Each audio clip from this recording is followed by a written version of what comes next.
My name is Shannon McFarland. I'm the Director of Marketing at Securicy, and the webinar that we're doing today is a deep dive into the actions that companies can take in order to ensure you're really prepared for those issues that are coming up during this pandemic right now. And we really want to get into talking about the economic fallout that some companies are seeing already, disruptions to productivity or even complete operations, what you can do if your business can't deliver products and services in this environment. So with us here right now, I've got Darren Gallop. He's a cybersecurity expert, a certified information systems security professional, and the CEO of Securicy. So Darren, introduce yourself a little bit more and kind of over from there. Awesome. Hey, everybody. So great to chat with you guys today. So yeah, I'm an entrepreneur. I've been an entrepreneur for about 25 years. I'm also a security specialist and have about 10 years of experience in my last company, operating in very high risk environments where there's always things breaking and things being tested and alive. And so I have a lot of experience in managing ongoing disasters on a regular basis. So, and I think in today's webinar, really what I would like to do is talk through a little bit about sort of how we look at the COVID-19 situation as being a state we're in. So it's an evolving thing, and the crisis, any crisis that may have happened so far, any problems that have occurred to businesses, there's going to be other ones around the corner. So I think even if you kind of got caught a little bit off guard with this and didn't necessarily have all the right things in place, there's still an opportunity now to play catch up really quickly and get yourself ready for any upcoming challenges that might happen. So that's really, really what we'll talk about. And so the term in cybersecurity, we have a term called BCDR as its acronym, and it's basically business continuity and disaster recovery. So the idea is that you basically look at situations, you plan for situations, and so when something bad happens, you have a plan to basically act quickly. It's no different than like if you think about if you're in in school or in a building and there's fire code and they test the testing the alarms, and they just make sure that there's clarity. So if there's a fire, then people get out quickly and they're not screwing around, jumping over each other and things like that. So really applying sort of that mentality on a little bit more sophisticated level to your business. So when we talk about BCDR, business continuity, disaster recovery, generally what it is, like I break it up into 5 steps. So the first thing is like having a policy, and that is where, as an organization, you make the decision that you have a culture of like planning and making sure that we think about continuity and that we have plans to solve the problems that could happen that could disrupt our business. So it's create the plan, distribute the plan so everybody in the company has access to it, educate them so they understand it and they understand their role, and then commit to it. So you're actually asking people to like, hey, this is a policy you have to, it's part of your job to actually follow this policy. And then you lead it through demonstration and leadership. So you make sure that you actually do the things as a company. And basically, from a high level, the first thing that you would do would look at your business and conduct a list of what are all the assets, what are all of the functions in your business that are critical. And that's critical to keeping your team safe, critical to generating revenue so your company can continue to operate, and the assets and services and tools that deliver products and services to your customers. So, continuity would be an ideal case of continuity would be when you get hit with some adverse situation, your customers don't notice any difference in your service or product, or if there is a difference, there's clear communication and there's a plan and they're able to, it's lowering the disruption level that would happen to your company and to your customers. Once you sort of have that understanding of those assets and you do the risk assessment, which is basically looking at all the bad things that can happen, which I will get into some examples of applying that in a bit.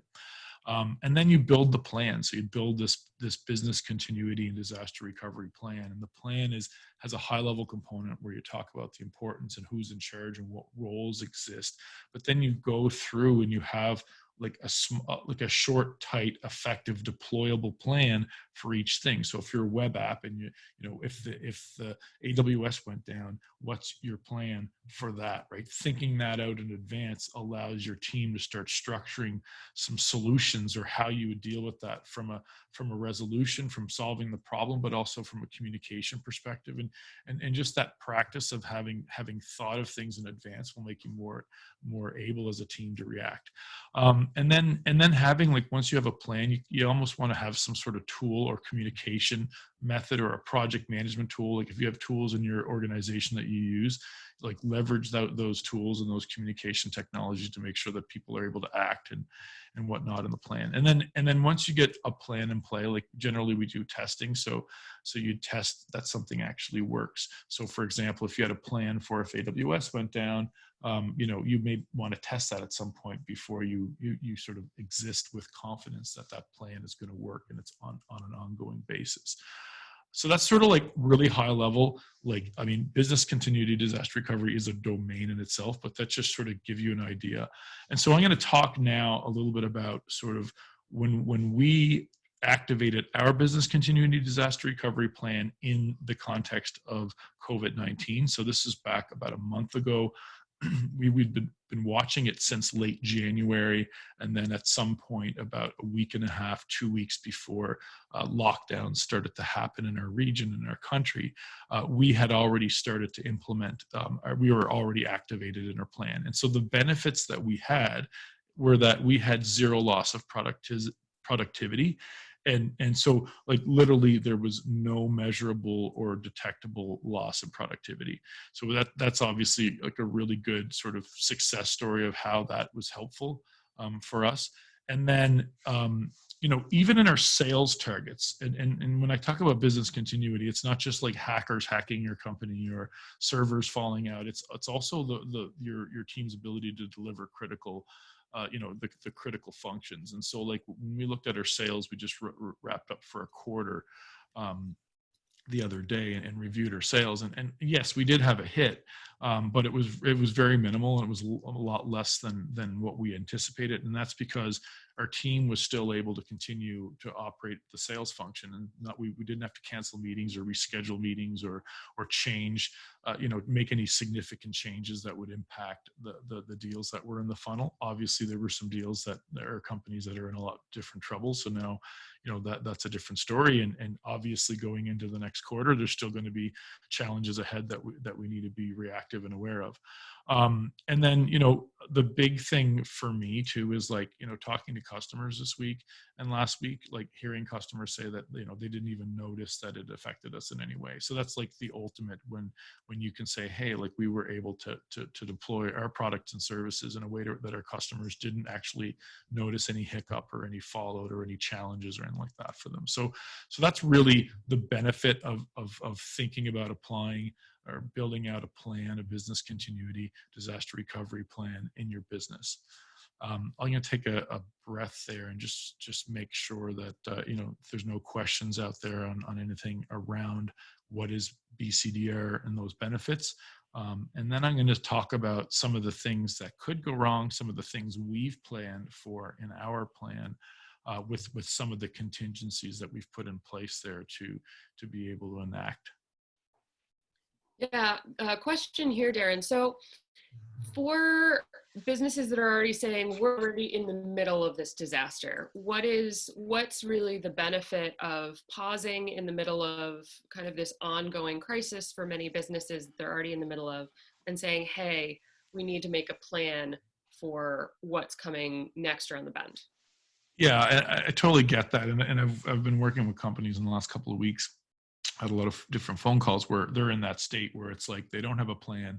So they're making a plan and basically acting in the plan in the same way. So, we had a great call with a company where we were basically like, we identified their three most critical pieces and really simplified the scope down to like the stuff that if it's not fixed really quick, we may not have a business, or we may not be able to recover from the weight of the impact. And so in that case, it was like, well, what are the actionable things we can do right now to do that? And so then, enable people to do those things. and a little bit of delegation there. So like, you know, for us, for example, we in our first meeting that we had with our team to enact our plan, we didn't plan for every single possible thing that could happen during COVID-19, but we had luckily planned for work from home, you know, maintaining our compliance and security, availability, scheduling, you know, and we had a delegation process. And what was really cool is when I went into that leadership meeting with our head of product and our head of sales and customer success, and you know, was like, okay, we're implementing this plan. It was awesome, because the feedback I got is that my team had already implemented those key things. So it was like right away we were jumping to the conversation about, okay, well, what's likely going to happen next week and the week after. So I would say, like, you know, you have to figure out, like, what are the problems, the key pain points you need to solve today, and you need to solve those today. It's kind of like the building's on fire. It's not a time to start making a plan for installing a new sprinkler system in 6 months. It's the time to get your ass out of the building, and call authorities, right? So you definitely have to balance that. But I think, like, what I'm seeing is a lot of companies, you know, had some disruption in the last week or two and have kind of gotten over the initial shock. And so now they're able to start thinking about next week and the week after. So you want to get to that state as soon as possible. And I think, like, you know, the way we talk about this internally in our business continuity team is we look at the crisis as it's a moving beast. It's a growing problem. And then there's all kinds of different sort of like things that it's like all kinds of ripple effects that are happening, whether that's disruptions to supply chain that are potential, whether it's, you know, people getting sick in your organization or in their families. It's the depression that could happen. It's the economic impact. It's what sales, like what's happening to our sales channels. You know, how do we have to refocus? So there's a lot of things there that are moving targets.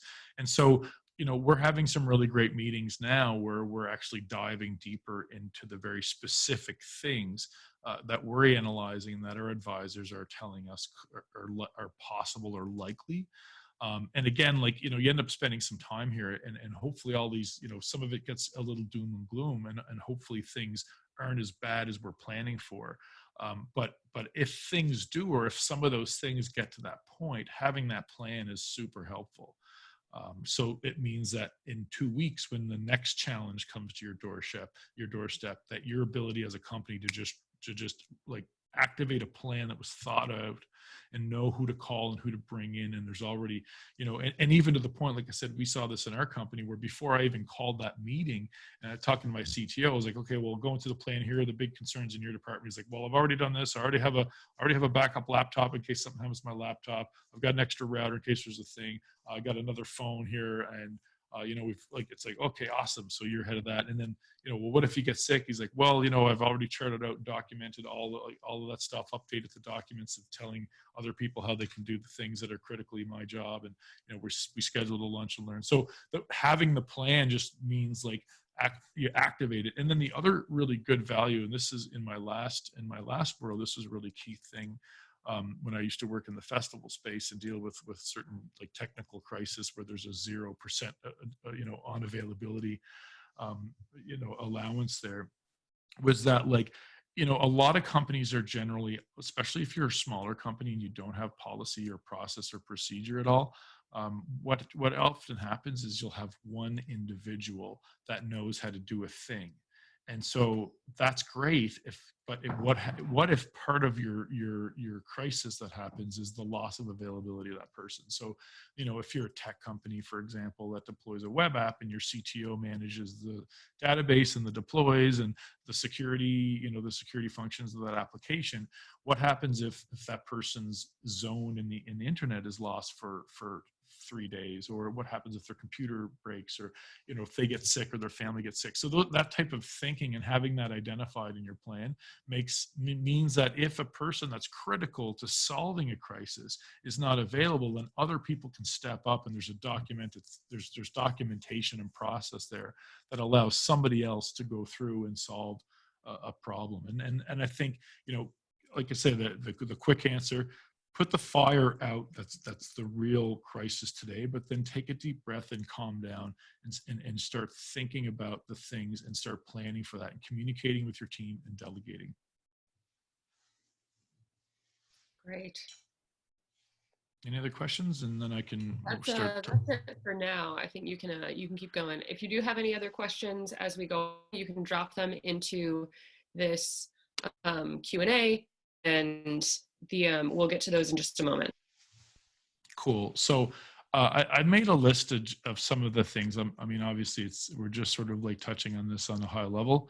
I made some examples or took some examples of things that we identified as potential problems that could happen to us over the next couple of weeks, and sort of some of the things we've done to fix that or to rectify that or minimize the impact. So funny enough, today, about probably a half an hour before this webinar, my internet just stopped working. So that's a great example.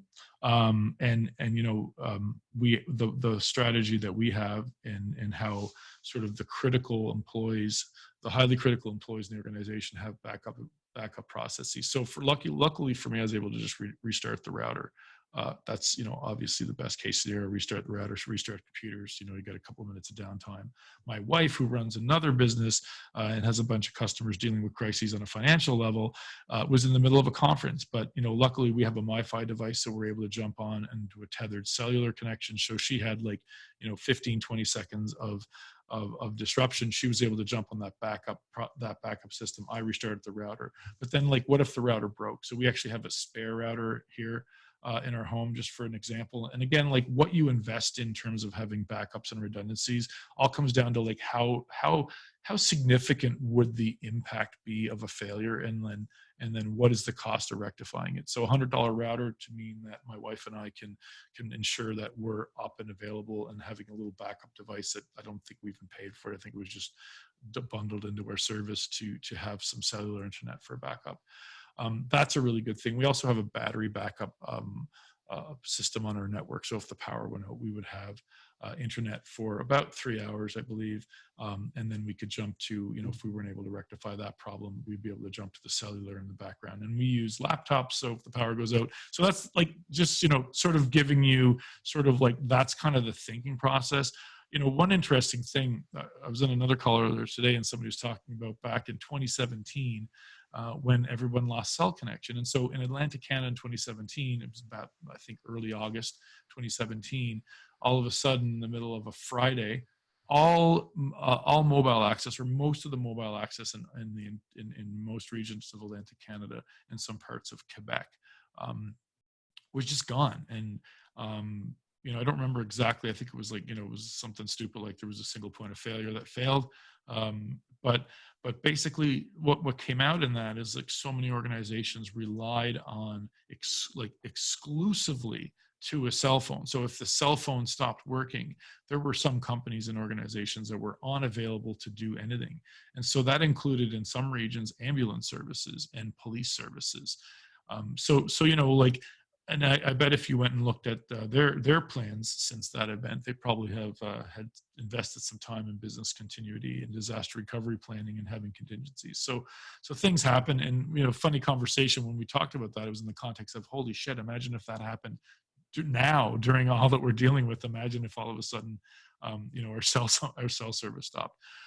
But then there's also the simple things that in, you know, the day-to-day office wouldn't be as big of a problem. And one great example is what happens if somebody spills coffee on their laptop. Well, maybe your cat's going to do that at home now. So in a normal environment, when stores are open and it's easy for people to communicate, get on a train, get on a bus, get in their car and drive to the store and buy equipment, you would maybe lose a day or half a day when, you know, go get a computer, get the computer set up. So, you know, we've already had a backup laptop in our office, and that's just a practice we have. We have backup laptop. We all use Mac. We all use the same operating system. So having a device ready, updated to go, just if somebody has an incident, they can do that. And sort of in the context of COVID-19, we take that a step further. We have one person who's central, who is already going out a lot, doing stuff, errands and stuff for their family, and then they're mobile and able to respond. They have a backup of laptops, cell phones, chargers, cables, like all of the identified necessary equipment that our team requires to be productive and deliver our products and services. And then the very, like, for myself and my co-founder who heads up operations and sales, and our CTO and our head of product, they actually have backup. they actually have backup tools on site. So they have a second computer on site, and they have contingencies within their own home, so they wouldn't even have to wait for somebody to be deployed. Same thing with phones. And I think we talked a little bit about people getting sick. That's just a reality to consider. I mean, we've already had plans for that. And, if if something really unfortunate was to happen and somebody was either permanently or long-term unavailable to the company, having plans for that. So in a time like right now, where there's, a lot of uncertainty and there's a lot of concerns, like that's something that if you don't have that thought out, and that might mean, passwords to people. Like the great example that I always use is our CTO. So like, is there another developer or two other developers that can have access to those critical systems? Do they have a process or procedure if they're not as skilled or not as used to following those using those tools? And is there, it would be a good time to brush up on any training or sort of updating and just making sure that those people are ready and able to act if need be. And then, we talked about supply chain a little bit in terms of like maybe getting the laptop you need would not be an hour. It might mean waiting a couple of weeks. Think about that around everything in your business. So if you have supplies or equipment that you need, it's a good thing to be thinking about, like what are the possible even regional level disruptions that can happen that could affect that. And then, thinking outside of like just the technical things in your people, there's also there's a lot of relief funding out there right now that's available for Canadian and in the US, I'm seeing a lot as well. This stuff's happening really quick, and governments have a lot of pressure on them, and they're struggling to deliver all these programs to be helpful.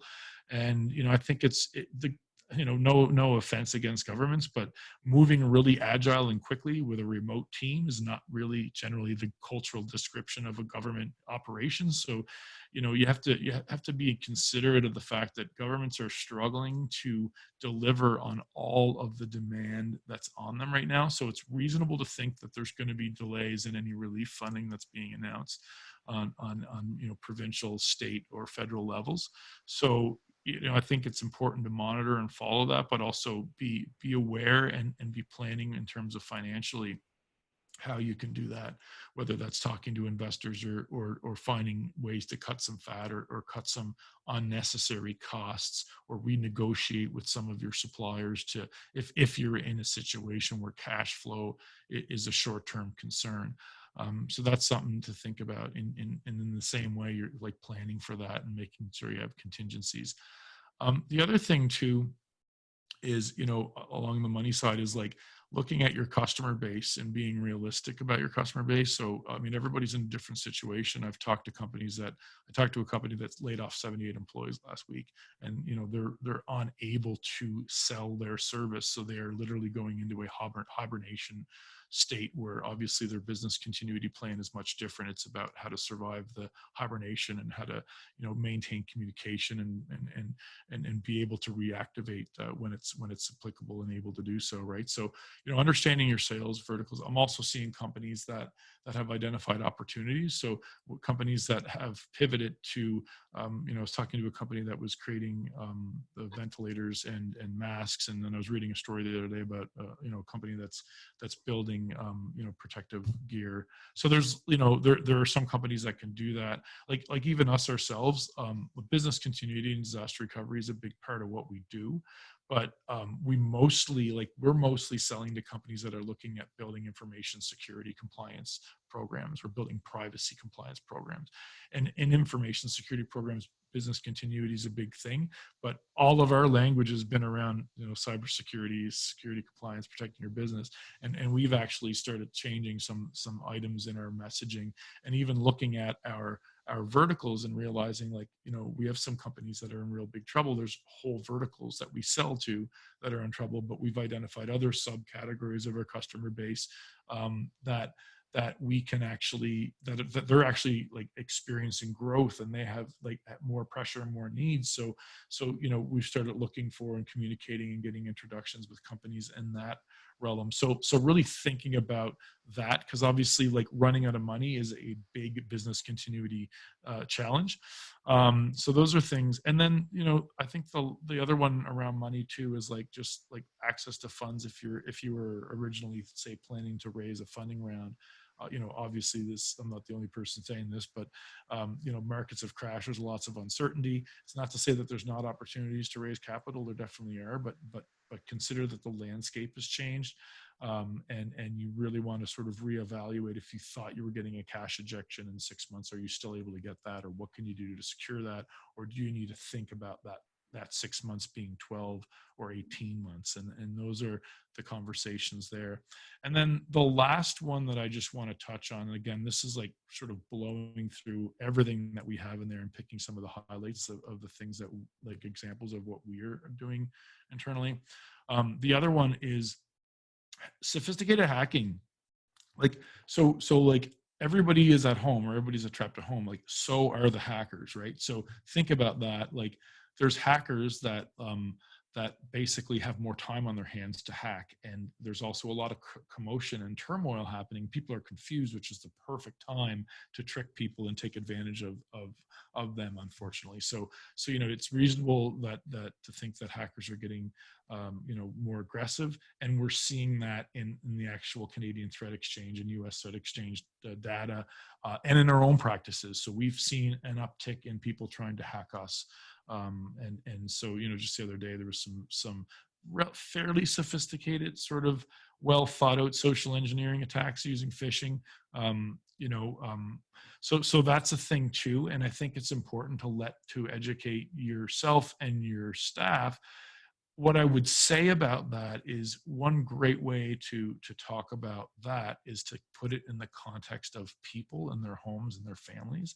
So like, essentially, like, there's hackers out there that are focusing on individuals. I think the last I looked, there was 96 websites that were identified in the Canadian Threat Exchange as being websites designed specifically as fraudulent URLs for the purposes of using COVID-19 as their theme and their approach to their activities. And some of them are focusing on individuals, homes, and families, and some of them are focusing on businesses. These people are bored, they're looking to make money. And now there's all kinds of new hackers coming in, because there's people that have the skill set that don't have a job now, and they're thinking about themselves and focusing on their own home and family, and paying their own bills, right? So there's a lot more activity in hacking. There's a lot more confusion. There's a lot of change going on. And you may not be seeing these in the headlines, because the media is a little bit more concerned with people dying and what's going on directly in COVID-19. But I think it's important to have best practices in hygiene, and certainly to educate everybody and help your team not only secure your business, but help them secure their own home and family. That will the results of that will be beneficial to your business, because if they get hacked, you get hacked, and as the story goes, especially when they're working from home.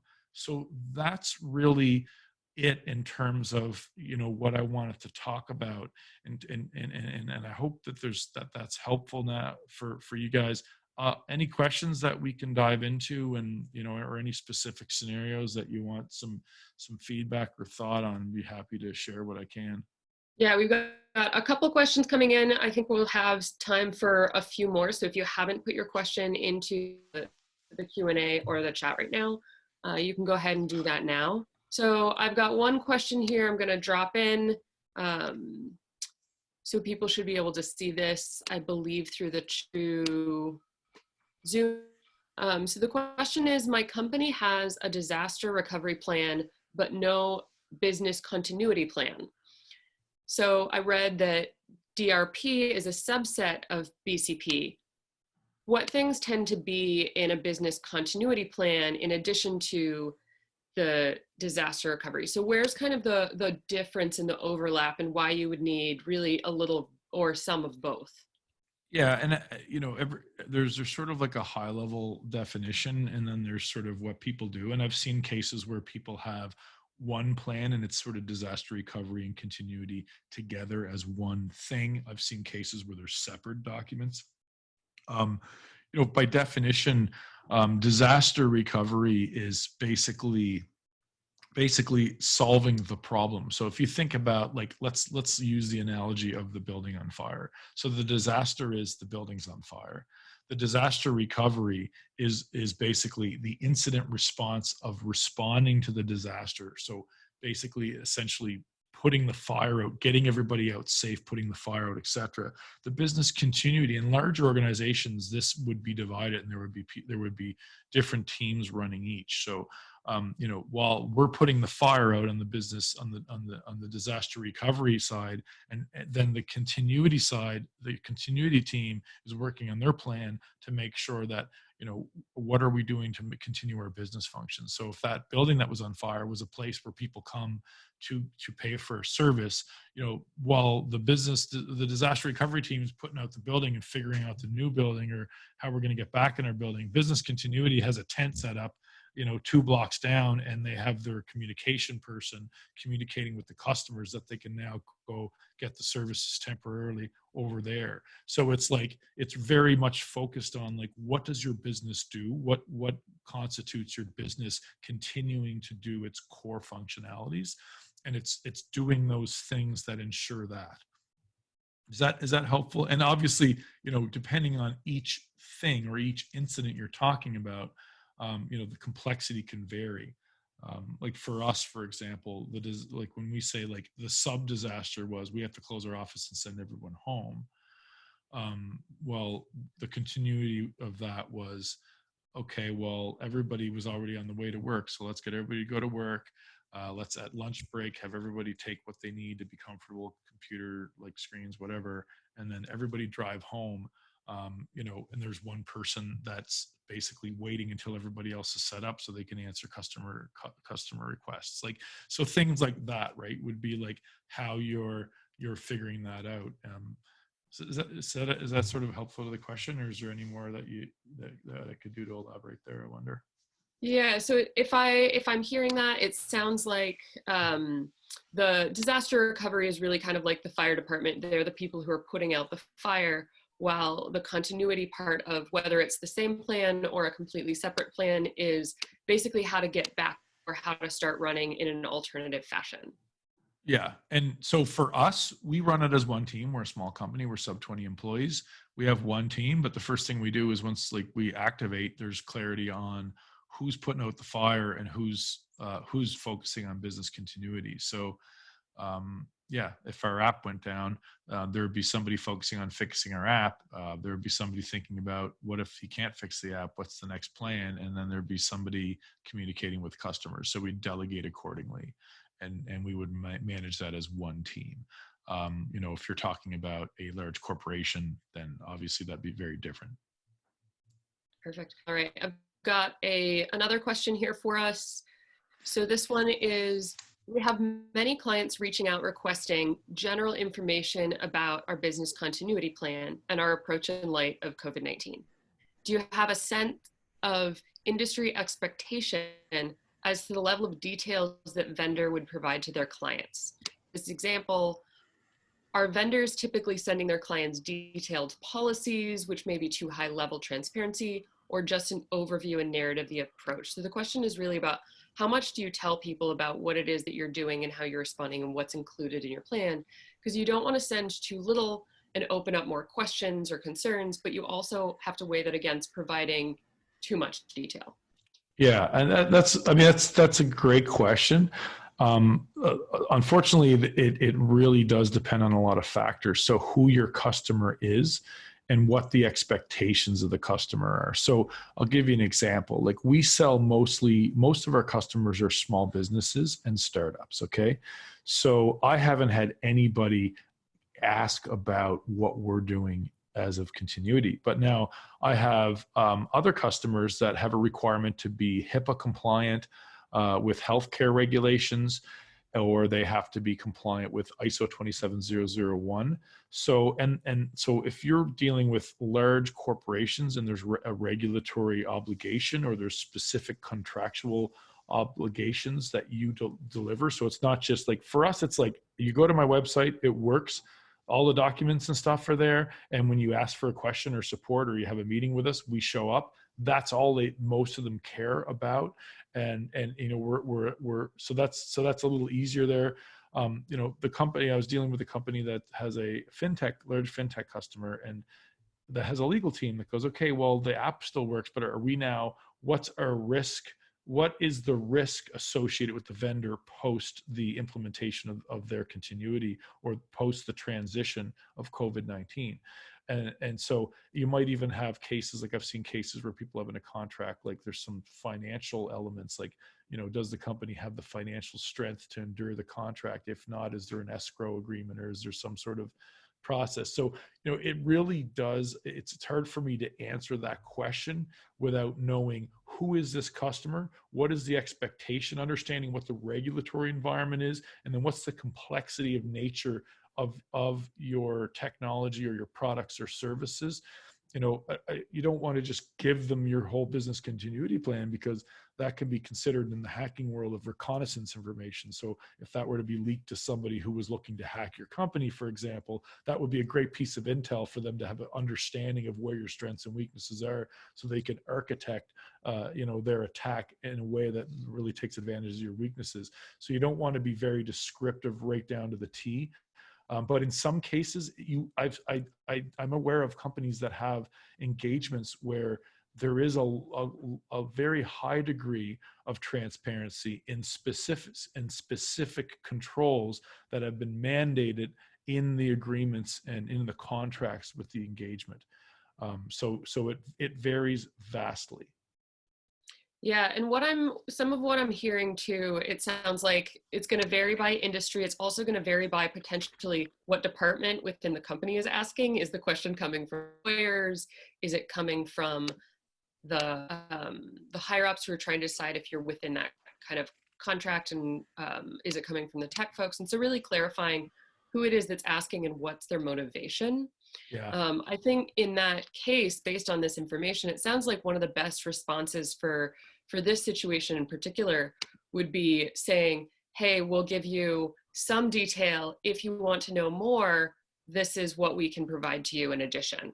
So Yeah. that way So I you think, give them, start with a little yeah. information and then Yeah, give them I more mean, if they ask. in the same way that, you know, you'd provide a security report, generally, you know, you'd have like a one pager or an email or some sort of notification that you could send out that's a high level statement from senior management, from CEO or the person who heads up the, you know, the business continuity, and where you basically say that, you know, we have a business continuity plan, disaster recovery, we have identified this is, you know, and then in addressing any, like if you have uptime requirements or things like that, if there's anything that you're going to be violating that you can see in terms of the engagement, then address them, you know, front on.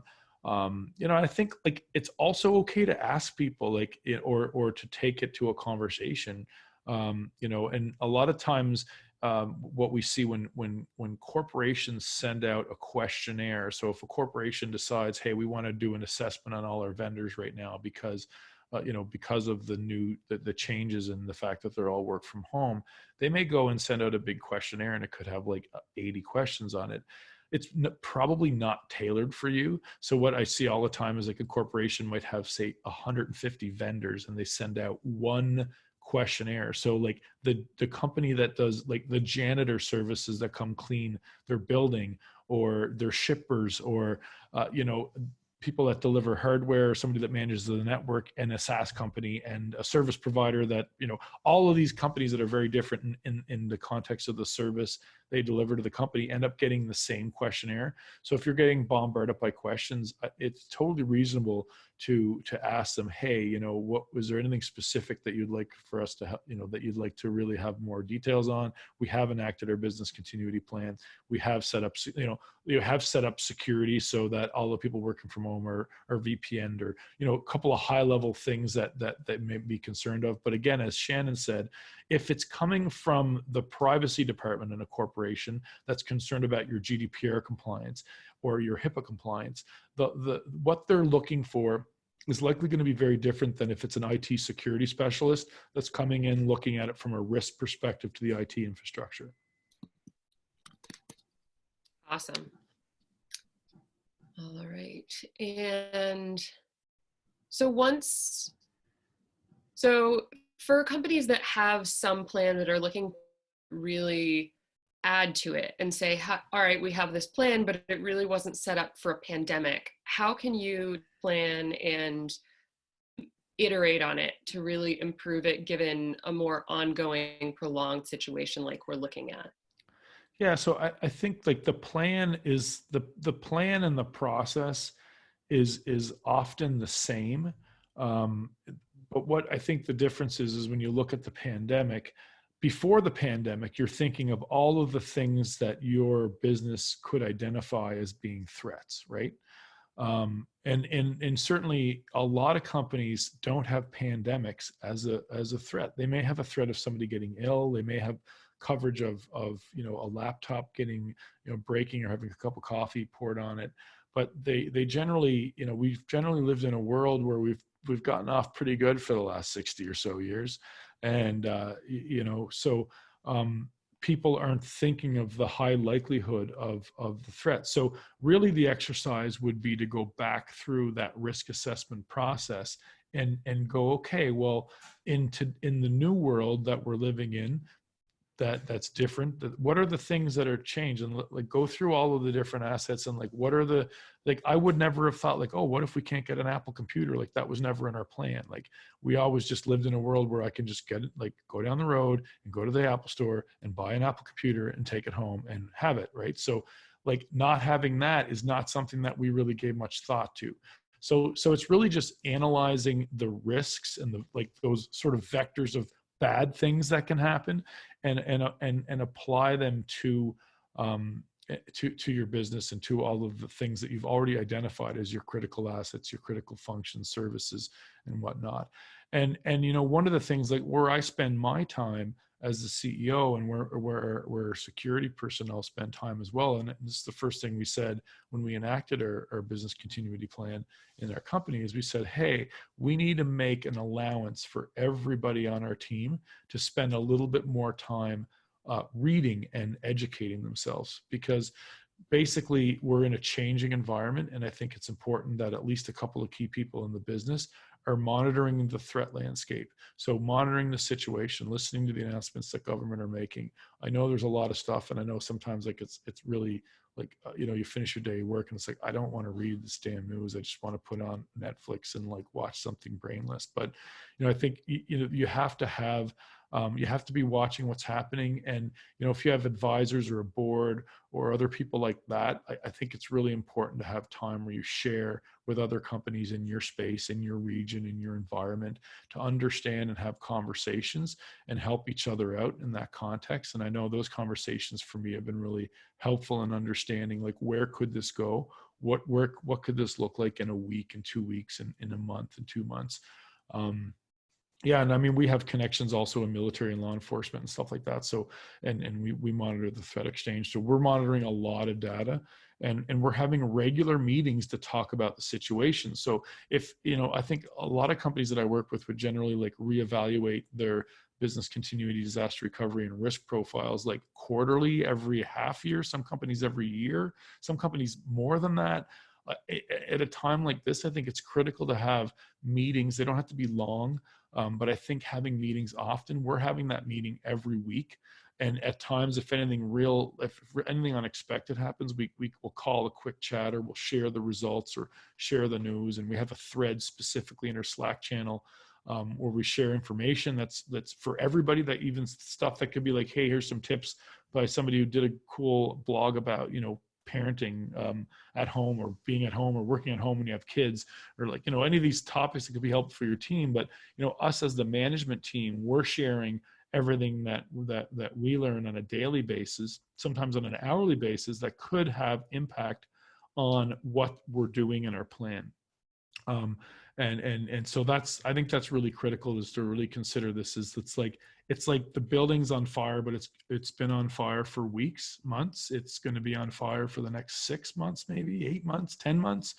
Maybe the fire will go out and it'll start again. Like, we're the business. It's the disaster recovery is not just going to fix this problem and then go back go back to business as usual. Like, so I think like that monitoring and being in that state of alertness is critical. I know it's time consuming, and it's going to, but it is the reality we're in. And I think it's the only way that you're going to be able to stay ahead of the things as they evolve. Awesome. So I have kind of like a final follow-up here to something that you've been talking about throughout this, which is making sure that you've really identifying the risks. Is to do that, first you have to identify these assets.